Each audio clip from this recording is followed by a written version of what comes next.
మిత్రులందరికీ నమస్కారం. ప్రియమైన విద్యార్థులకు శుభాశీస్సులు.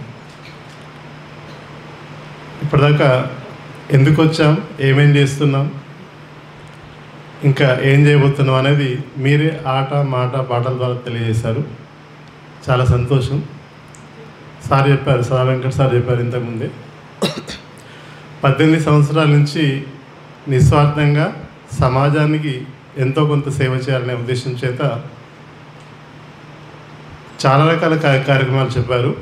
ఆటలు, దేశభక్తి గేయాలతో పాటు తర్వాత మీకంటే 10th క్లాస్ విద్యార్థులు మీకు స్పోర్ట్స్లో ఏమైతే అవసరమో 10th క్లాస్ విద్యార్థులు కూడా 10th క్లాస్లో మంచి మార్కులు తెచ్చుకోవడానికి, ఇంటి దగ్గర చదువుకోవడానికి వీలు కానటువంటి టాలెంటెడ్ నీడీ స్టూడెంట్స్ని ఇక్కడ సుమారుగా 200 మంది విద్యార్థులు, 200 నుంచి 300 మంది విద్యార్థుల్ని వేరువేరు ప్లేసుల్లో, అప్పుడు ఈ ప్లేస్ కూడా లేదు, వేరువేరు ప్లేస్లలో మరి వాళ్ళకి ఇలాగే టీచర్స్ తోటి, ఎక్స్పర్ట్ టీచర్స్ తోటి, ఇలాంటి పెద్దలతోటి, సార్ కూడా వాళ్ళకి 2-3 సార్లు ఆశీర్వాదం ఇచ్చారు, జేడి లక్ష్మీనారాయణ సార్ కూడా.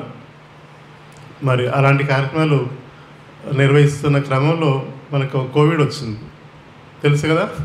కోవిడ్ తోటి అది ఆగిపోయింది. లక్కీగా స్పోర్ట్స్ వైపు కార్యక్రమాలు డైవర్ట్ అయినాయి. మీరంతా అదృష్టవంతులు. ఆ కార్యక్రమాలు కొన్ని అనివార్య కారణం వల్ల వాయిదా పడ్డాయి, ముందు స్టార్ట్ కావచ్చు. మీరు ఈ స్పోర్ట్స్ వైపు డైవర్ట్ చేయడం వల్ల మీరు స్పోర్ట్స్ యాక్టివిటీలో కబడ్డీ, వాలీబాల్, ఖోఖో, పెయింటింగ్ వీటన్నిటిలలో మీకు ప్రత్యేక శిక్షణ ఇప్పిస్తున్నారు.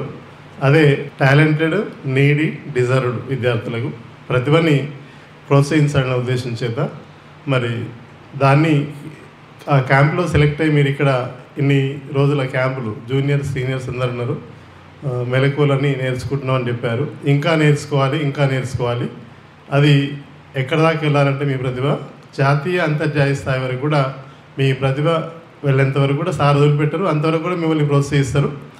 మరి ఏదో డబ్బుండి చేసే కార్యక్రమం కాదు సార్ చేసేది. మన గురించి మీ ప్రభుత్వ పాఠశాల విద్యార్థుల గురించి ఎంతోమంది దాతల్ని, ఎంతోమంది విద్యార్థుల్ని, పూర్వ విద్యార్థుల్ని వాలంటీర్స్గా తీసుకొని ఎంతోమంది దాతల నుంచి మరి ఫండింగ్ చేసి మీకు సదుపాయాలు కల్పిస్తున్నారు. మరి దాన్ని మనమంతా సద్వినియోగం చేసుకోవాలి. అది మళ్ళీ మనం బాగా ఎదిగి, మీరు చెప్పారు కదా, మళ్ళీ మనం సమాజానికి అందించేంతగా మీరు ఎదగాలని కోరుకుంటూ, ఇంకా ఇక్కడ నేర్చుకున్నటువంటి స్పోర్ట్స్ ఇవన్నీ ఉన్నాయి కదా, మీరు ఇక్కడ వచ్చారు కాబట్టి అదృష్టవంతులు, రాటుదేలుతున్నారు. కానీ మీరు నేర్చుకున్నటువంటి మెలకువల్ని మన పాఠశాల ఫ్రెండ్స్ ఉన్నారా, స్కూల్కి వెళ్ళిన తర్వాత కూడా మీరు మీ స్కూళ్ళల్లో రిప్రజెంటేటివ్గా ఉండి, లీడర్గా ఉండి, స్పోర్ట్స్ లీడర్గా ఉండి మీ ఫ్రెండ్స్కి కూడా ఇలాంటి మెలకువలు నేర్పి వాళ్ళలో కూడా ఇంకా బాగా ఆడితే వాళ్ళని కూడా ఇక్కడికి ఇటువంటి క్యాంపులకి తీసుకురావాలని కోరుకుంటూ, మరి నేనైతే అంటే వేరు కారణాల వల్ల గత 2-3-4 సంవత్సరాల నుంచి ఇక్కడికి రావడం కొంచెం ఇబ్బందిగా ఉండే, రాలేకపోయినా వేరు కారణాల వల్ల. నిజానికి నేను రిటైర్ అయిన తర్వాత 5 years అయింది సార్, రిటైర్ అయిన తర్వాత ఎక్కువ సర్వీస్ ఇవ్వాలనుకున్నా. రిటైర్ అయిన నెక్స్ట్ మంత్ నుంచే కోవిడ్, ఇంకా తర్వాత కార్యక్రమాలు ఇక్కడ లేకపోవడం, నాకు కొన్ని వ్యక్తిగత ఇబ్బందుల వల్ల రాలేకపోయినా. ఇక్కడ నుంచి అంటే 6 నెలల నుంచే ఫ్రీగా ఉన్నాను, ఇవ్వాలనుకుంటున్నా కానీ ఇవ్వలేకపోయాను. ఇప్పటి నుంచి మరి మీలో ఒకటిగా నేను కూడా ఇక్కడ క్యాంపులలో ఉంటానని తెలియజేస్తూ, అవకాశం కలిగించిన సదా వెంకట్ గారికి ధన్యవాదాలు తెలియజేస్తూ ముగిస్తున్నాను.